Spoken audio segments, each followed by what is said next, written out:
ஓய்வறியா சூரியன். நாம எல்லாரும் தினம் கொஞ்ச நேரம் வேலை செஞ்சாலே உடனே எப்படா ரெஸ்ட் கிடைக்கும், ஓய்வெடுக்கலாம்னு யோசிக்கிறோம். ஆனா தன்னோட 14 வயசுல அரசியல் களத்துல இறங்கி வேலை பார்க்க ஆரம்பிச்ச ஒருத்தர் 94 வயசுல தன்னோட இறுதி மூச்சு நிற்கிற வரை ஓய்வே எடுக்காம உழைச்சிருக்காரு.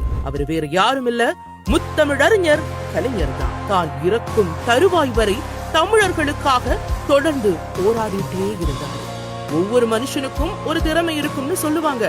ஆனா தான் கால் வச்ச எல்லா துறையிலையும் சாதிச்ச ஒரே ஆள்னா அது கலைஞர் தான். 28 வயசுல பராசக்தியில வசனம் எழுதின கலைஞரோட பேனா 92 வயசுல ராமானுஜர் நாடகத்துக்கும் வசனம் எழுதுச்சு. 1969 முதலமைச்சராகி மக்களுக்கான திட்டங்களுக்கு கையெழுத்து போட்ட கலைஞரோட பேனா 2011 முதலமைச்சரா தமிழ்நாட்டோட தலையெழுத்த மாத்திர முக்கியமான பல திட்டங்களுக்கு கையெழுத்து போட்டுச்சு.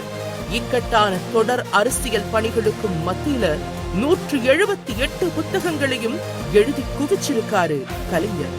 வசனம், பாடல்கள், அரசியல், தமிழ், கவிதைன்னு கலைஞர் காலூன்றாத துறையே இல்லை. இத்தனை துறைகள்லையும் வேலை சென்று இந்த அத்தனை துறைகள்லையும் சாதனை படைச்ச ஒரே தலைவன் தமிழின தலைவர் கலைஞர் மட்டும்தான். ஓய்வு என்பதை அறியாத ஒரு தலைவர்.